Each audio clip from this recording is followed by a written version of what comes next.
Okay, everyone, so let's get started. Welcome to today's webinar. So we have Scimita, Logan Resources, and Oxleigh Recycling Technologies presenting on the topic of unlocking value in mining through deep technology innovation. So it's a very much appreciated topic that we need to talk more and get our heads around what's happening in the industry.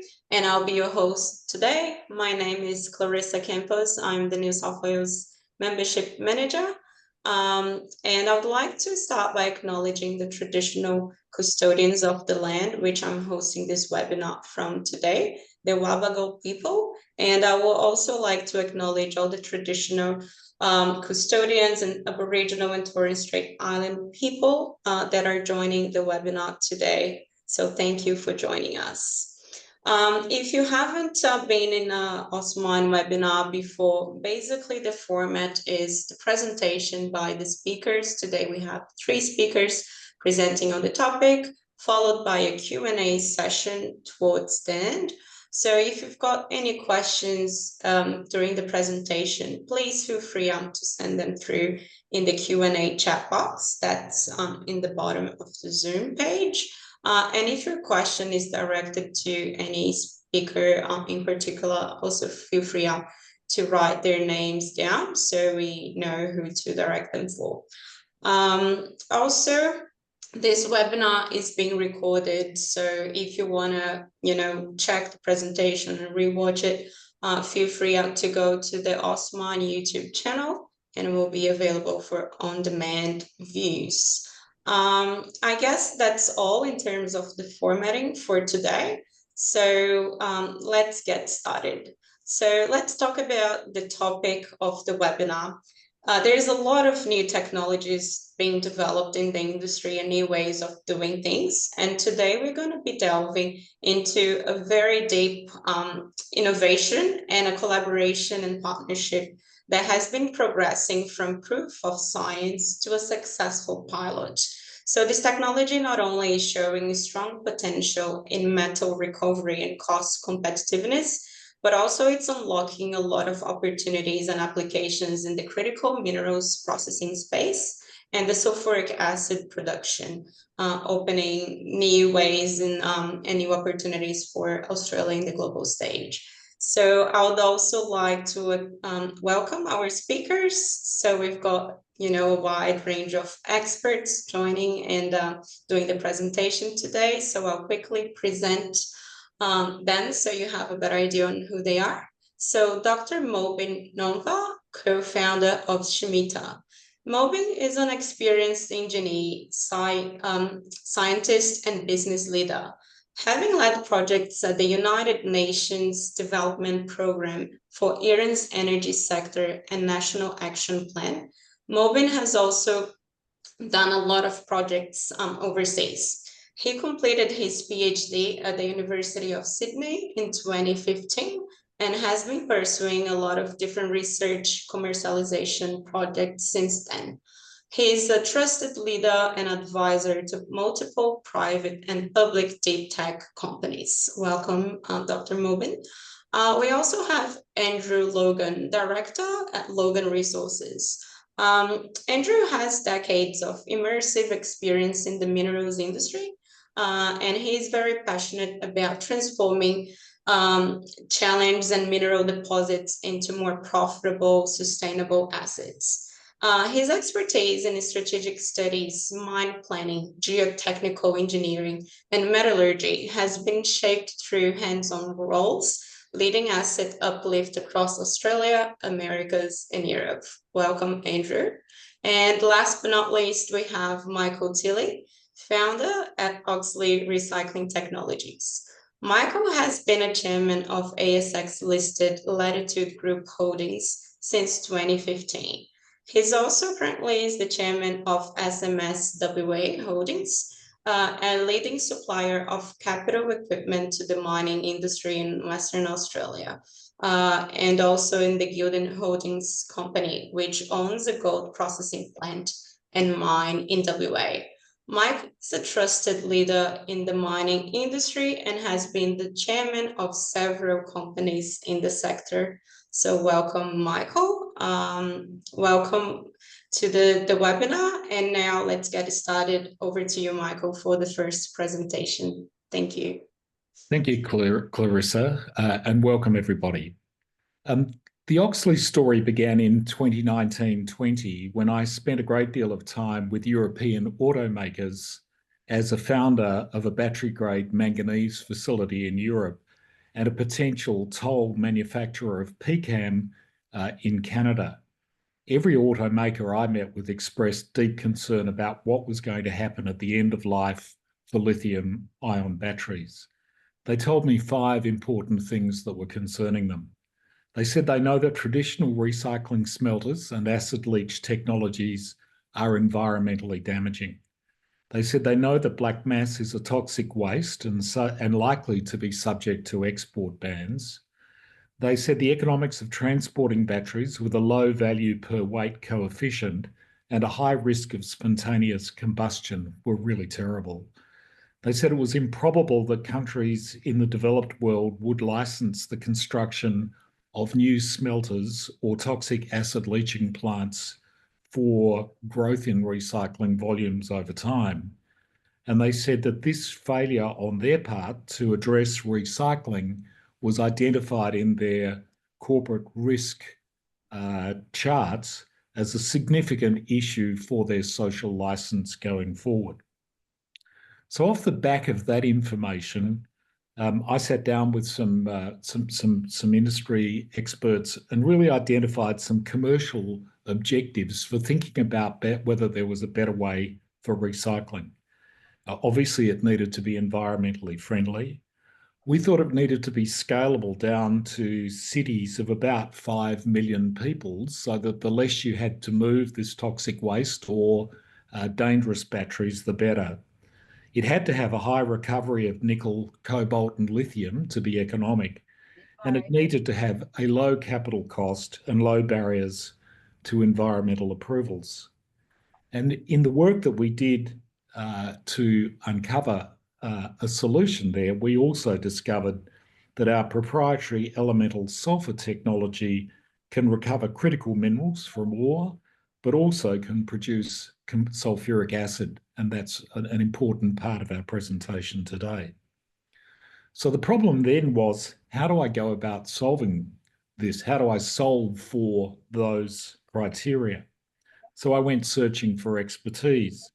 I used to be on the Orica board for 10 years, and as part of the Orica board was actively involved in working with academia and the CSIRO in the expenditure of Orica's considerable research and development budget every year.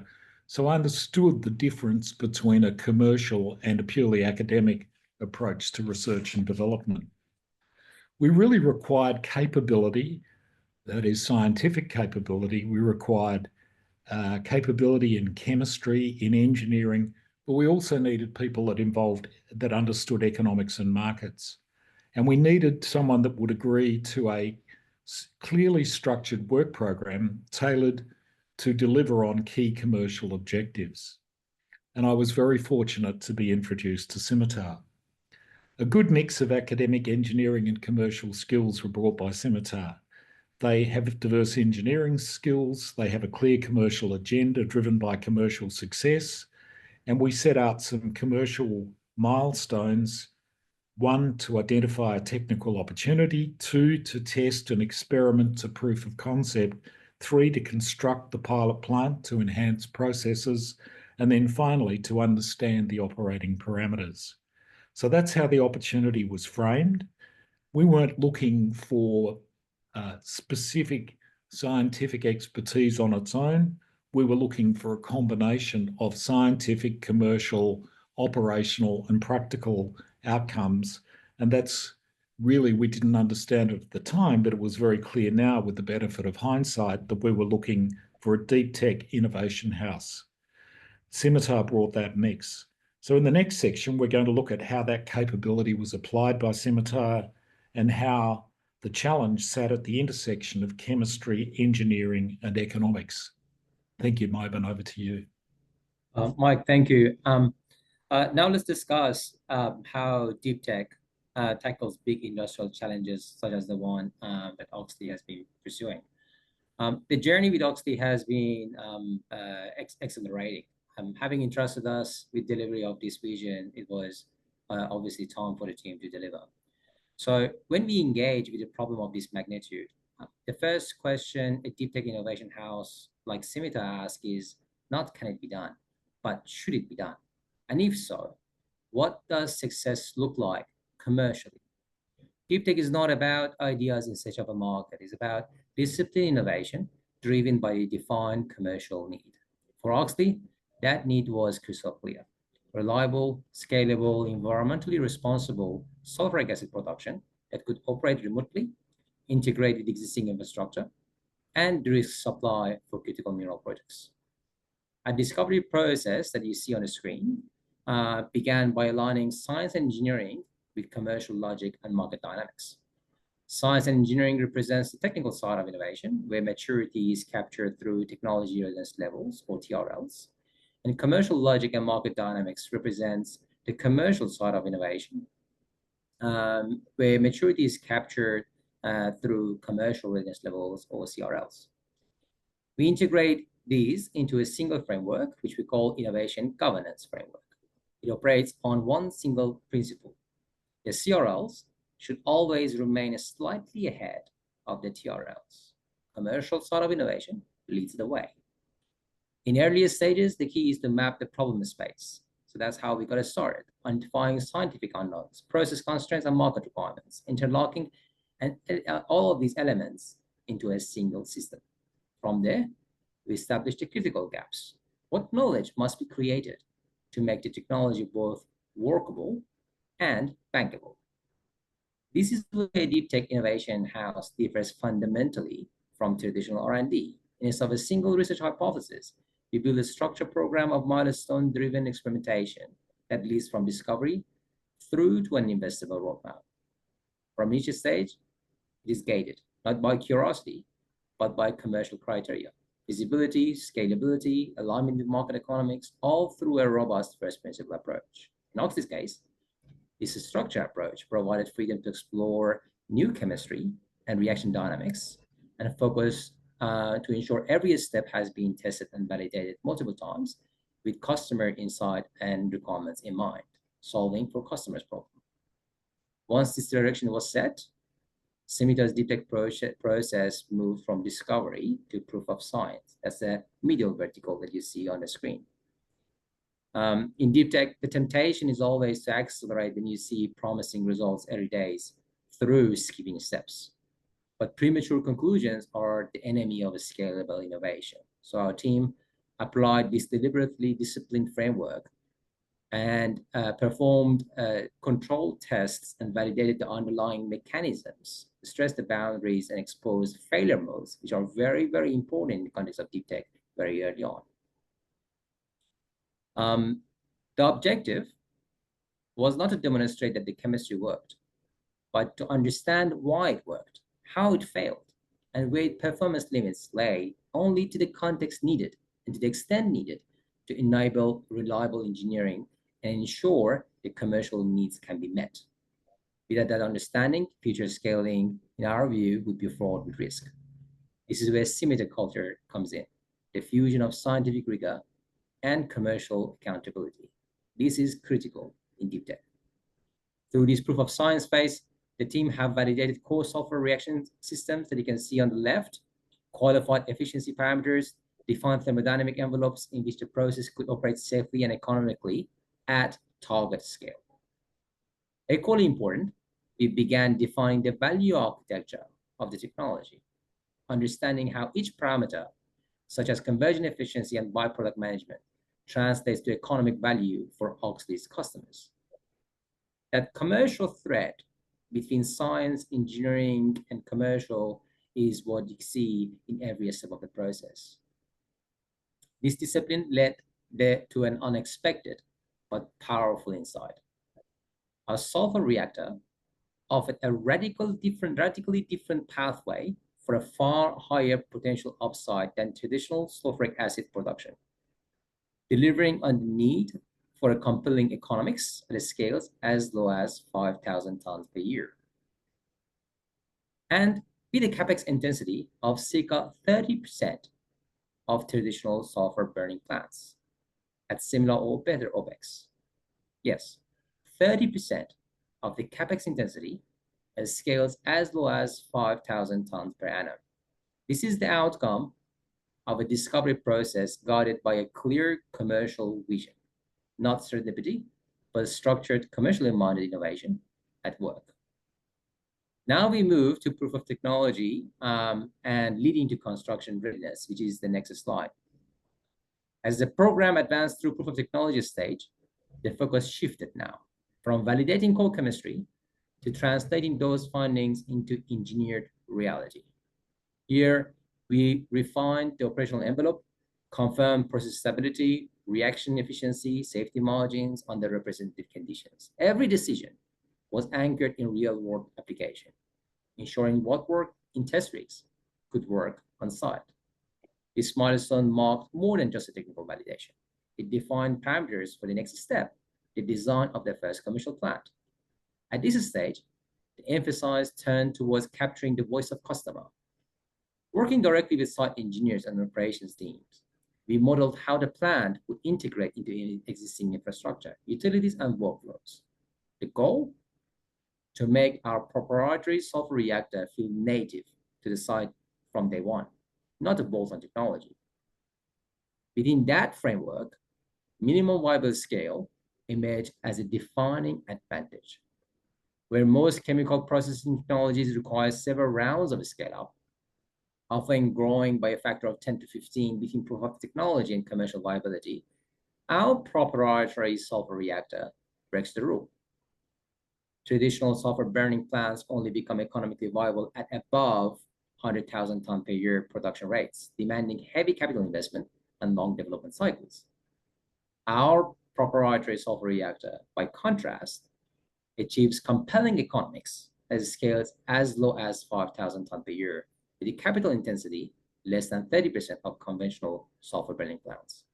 That means the first demonstration plant, targeting between 10,000 to 20,000 tons per year, already sits squarely within a commercially bankable range that has been stranded for decades. In other words, there is no traditional scalability stage for our proprietary sulfur reactor. The technology is already at a scale where it makes money.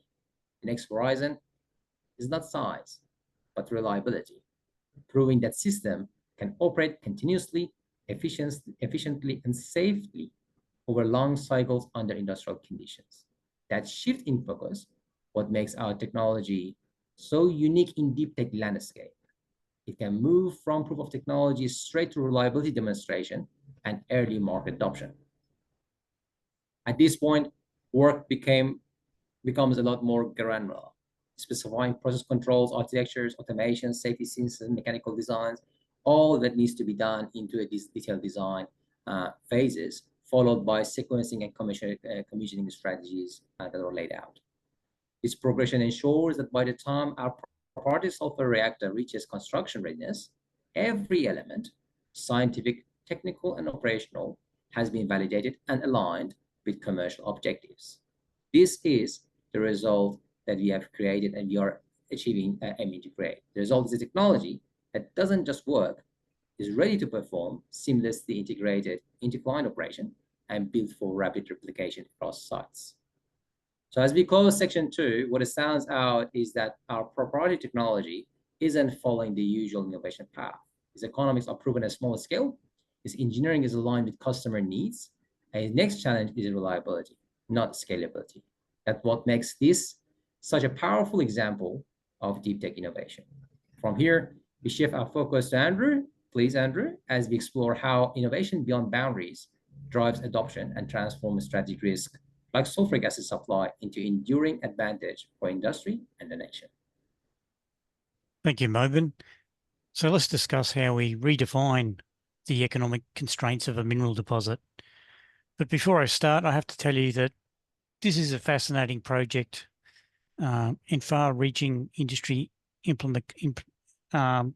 knock-ons and one of the most exciting step change initiatives which I've been involved with through my career. Let me explain. And if you just bring up the two maps, please. So these are two maps you see on your screen highlight the known mineral assets in the USA, Canada, and Australia. So many of these low-grade, near-surface, copper oxides, and there are many of them. Only 10, maybe 20% of these are actually operating due to high startup and operating costs, with the constraint offered being reagent supply and logistics.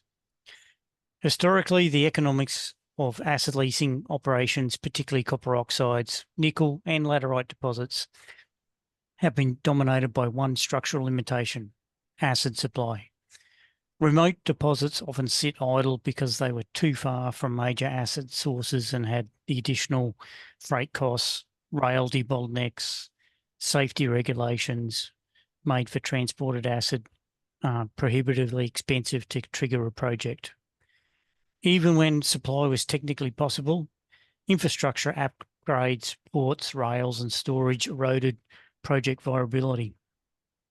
Our proprietary sulphur reactor changes that equation by making local modular acid generation both technically and economically feasible at small scales as low as 5 to 20 kilotons per annum.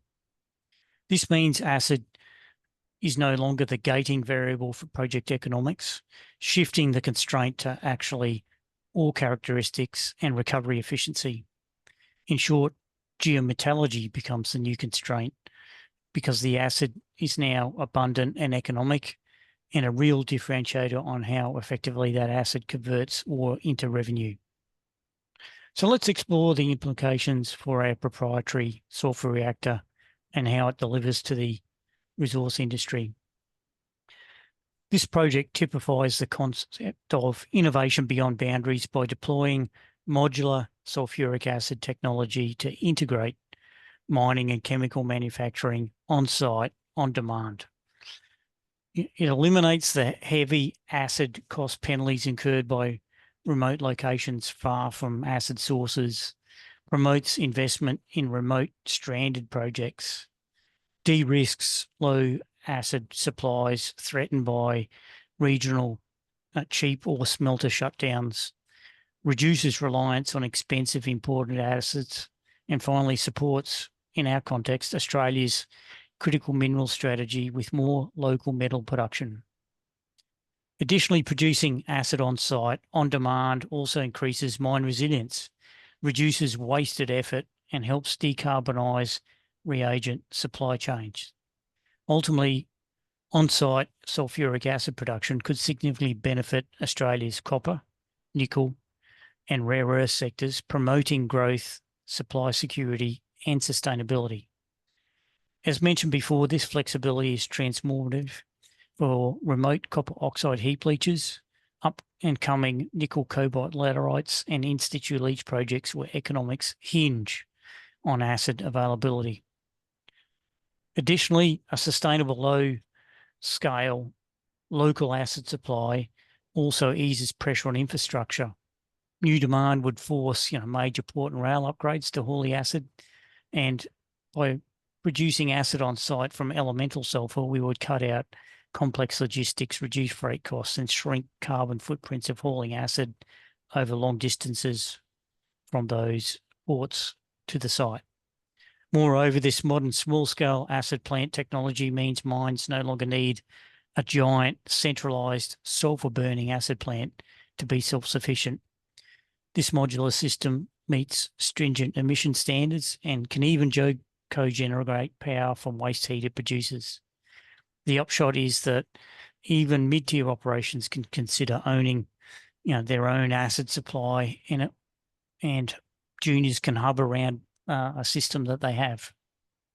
Specifically, mines in Northwest Queensland, Northern Territory, and South Australia can move forward knowing their leaching reagent is secure on site, turning a former vulnerability into a strategic strength. Let's progress and talk about sovereign risk. Recent sulfuric acid supply disruptions have underscored a sovereign risk for Australia's mining sector. Over half of North Queensland's acid comes from a single copper smelter, so its slated exposure in 2030 also creates a looming shortfall that proposes a significant sovereign risk industry. Thousands of jobs and numerous new projects would be threatened. By producing sulphur acid on site, companies become far less vulnerable to the international market shocks and bottlenecks. For example, a recent study on Northwest Queensland, highlighted that acid costs could increase to $350 a tonne and, blow out to beyond $450 in 2035 and beyond. Let's talk about adoption now. We all know that innovation alone is the real challenge, really comes from adoption. Every mining innovation has failed across this implementation sea. Didn't fail technically, it failed because it was never solved in a clear, burning pain point, or didn't have the right adopter willing to take the first step. So, we see that we need a crystal clear pain point, and this is where the proprietary sulphur reactor addresses the pain points of distance from supply, price volatility, and imminent supply disruptions. Mines in Queensland, South Australian Northern Territory are also paying 2 to 3 times the historical acid costs, with threatened increases as well. We also need a deep understanding of our clients' perspectives and working with them. The best adopters are the mines feeling the pain most sharply, remote copper oxides, phosphates, nickel, and uranium. These teams often have the technical capability, capital discipline, and ESG pressure to move first, especially if we can validate our proprietary sulphur reactor with them as a strategic cost and an emissions lever. We look to work with clients' teams early, ensuring that we understand their needs and tapping into their operational expertise, ensuring that integration into their operation and flow sheet are as seamless as possible, and aligning their safety and training approach into the needs. All these factors need to be considered in early conceptual designs, ensuring the voice of the customer comes through loud and clear. Thirdly, redefining the minimum viable scale and having scalability built in. Our plant design will be modular and intentionally small, sea container transportable, and built in beside a leach or an SX plant. They're not going to be research skids though. These plants are designed to operate at these capabilities and scalable into multiple trains. Once we've implemented that, we'll move to a phase of technical hypercare. Finally, adoption doesn't stop at commissioning. Each early site will get a hypercare support, live monitoring, fast fix cycles, and shared cross learnings to prove our proprietary smelter reactor isn't just technically ready, it's operationally bankable. What I've just shared in this section is the power of deep tech innovation when it crosses the boundary from the lab into a carefully staged real-world adoption. The proprietary sulphur reactor isn't just a simply smart process, it's a strategic enabler for Australia's critical minerals future, providing local production, modular design, and cross-industry collaboration that can turn supply chain risk into a sovereign advantage. Innovation delivers lasting value when it translates into strong commercial performance. So in our final section, we'll look at the journey that has meant for Oxleigh, how disciplined execution, capital efficiency, and a clear strategic alignment have delivered a pathway to early revenues, investor confidence, and above average returns. In short, innovation done right becomes value realised.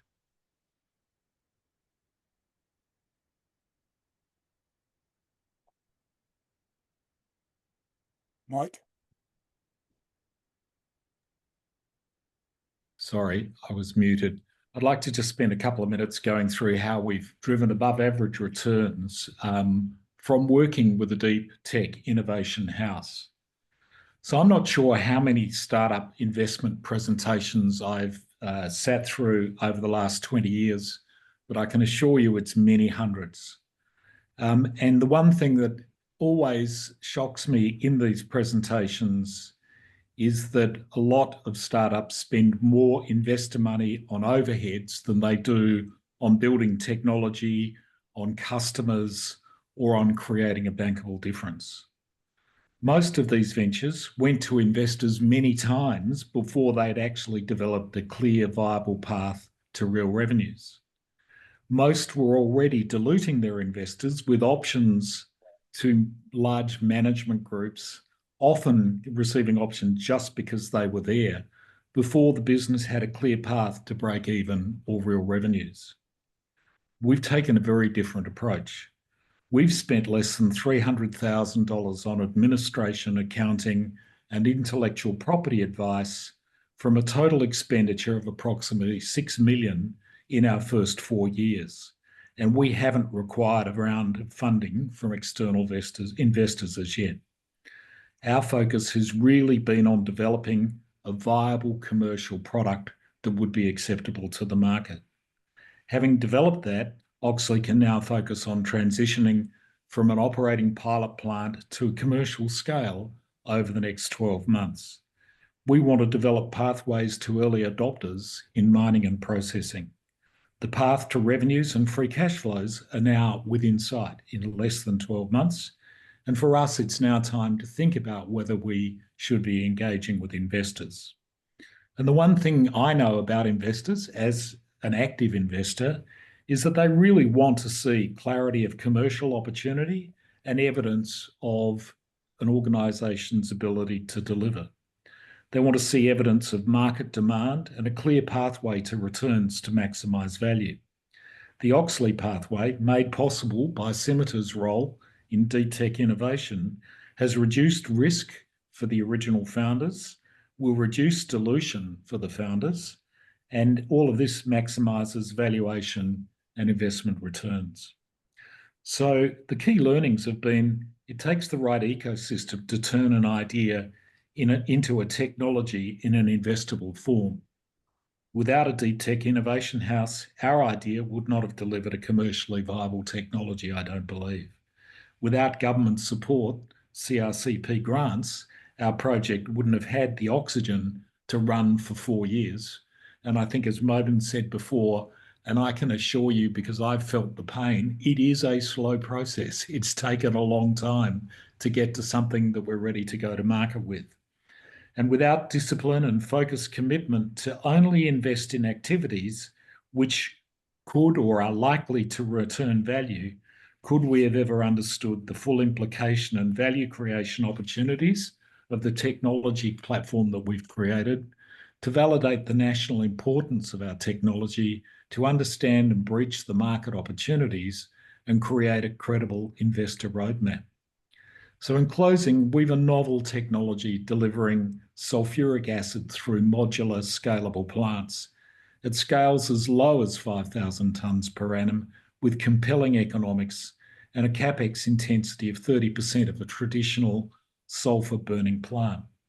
We're transitioning from proof of technology to commercial scale over the next 12 months. We're building relationships with early adopters, and we're close to signing some initial memorandums of understanding to work with organisations that want to be early users of our plants. We're in the process of beginning to select and appoint an EPCM partner, and we're building a delivery capability team inside Oxleigh. And we're in the final stages of defining our capital roadmap. So I think the really important key lessons from our journey have been commercial clarity when combined with strategic capability and a genuinely disciplined process can lead to excellent returns. Thank you very much. Thank you so much, Michael, Andrew, and Mobin. It's a fantastic technology, and it's really good to see something that unites environmental aspects, economic aspects, and also technical aspects to solve this important challenge in the industry. And I'm sure this will change many ways on how we do things as an industry. So let's get started with the questions.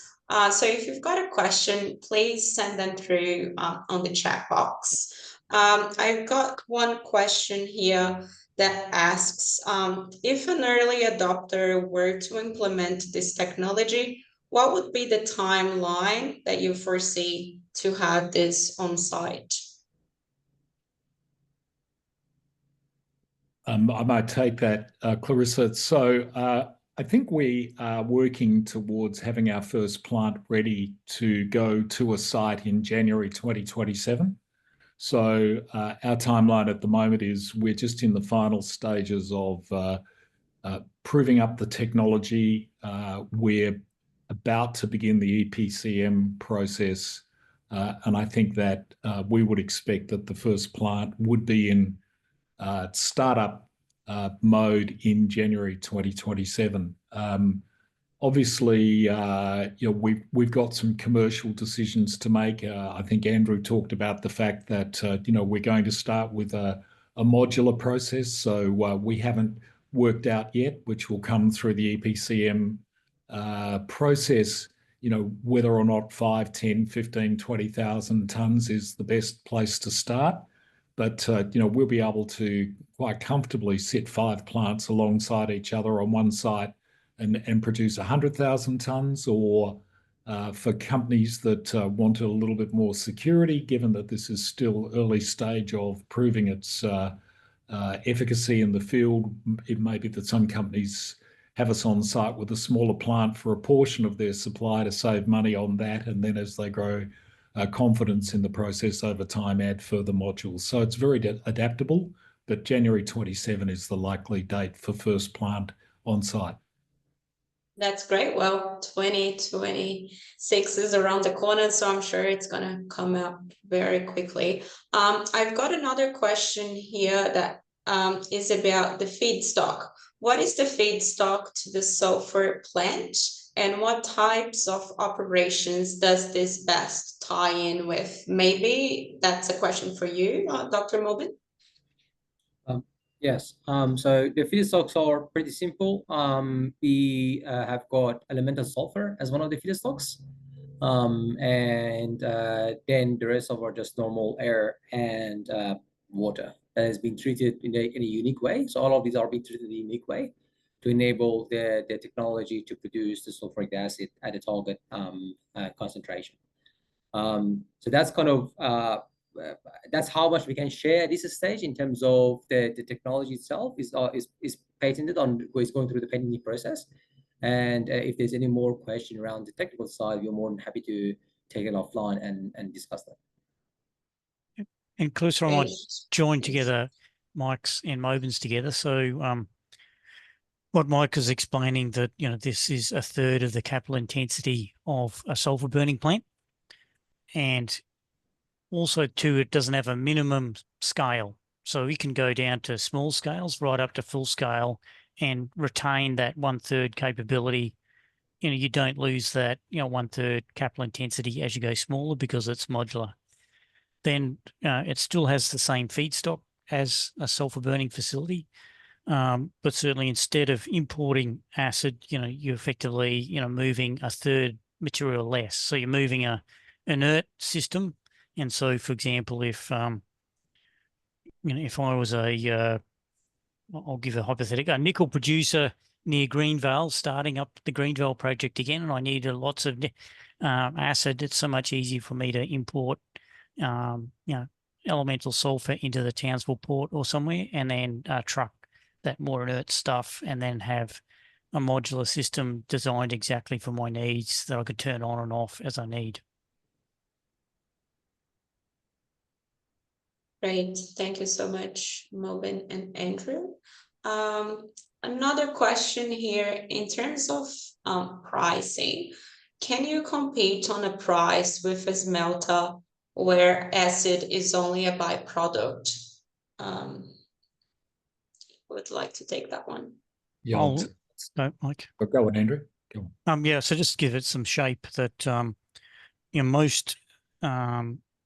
most of the cost we're competing with is a transport cost. So by transporting an inert system rather than acid, so a smelter, say for example, Mount Isa smelter needs to transport the produced acid from Mount Isa down to Prominent Hill, and that's on what a government study calls the most expensive rail network in Australia. So whilst it mightn't get the acid at a low manufactured cost, that the whole end-to-end game to the customer competes readily as well. And then on top of that, you have less hazardous management costs, which are sometimes hard to deal with because you may not actually be able to transport the acid due to hazardous materials as well. If you got any top up on that, Mike. Yeah, just quickly, Clarissa, we've been looking at acid supply in Arizona. I think on Andrew's map, just in Arizona alone, there are 1,000 copper deposits, of which about 110 are in active production at the moment. Almost all of them are deposits that would be well suited to heap leaching using sulfuric acid. And many of those deposits have a transport cost in their total acid cost. So they're importing into Houston acid out of a smelter, which has a relatively low cost, less than $100 a ton. And the cost of actually getting that sulfuric acid into their heap leach on site in Arizona is often 3 to 4 times the cost of buying the sulfuric acid FOB out of China, as an example. Yeah, fantastic. That's the number seems to be really there. I've got a final question here. In terms of production, what production scale would it be considered too high or too low for your technology? Maybe Mobin or? Well, maybe I'll take that. So I think, as we've said through the presentation, we know we can get down to 5,000 tonnes.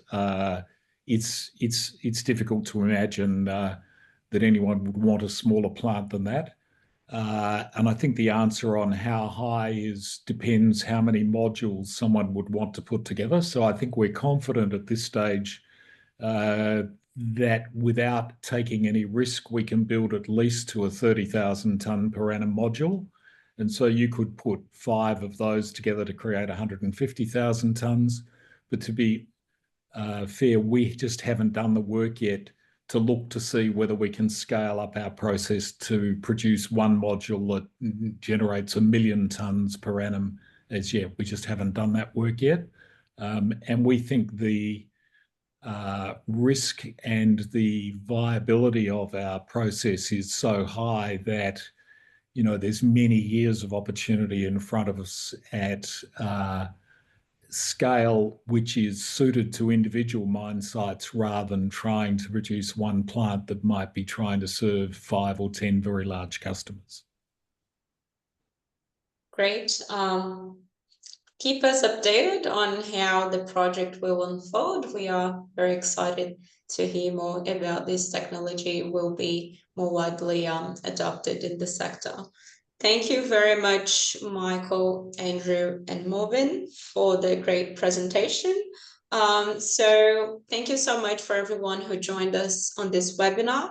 We look forward to seeing you face-to-face for the ones going to the Osmine event next Monday, or feel free to pop up in our booth F02. And otherwise, we'll see you in the next webinar. Have a great day. Thank you. Thank you.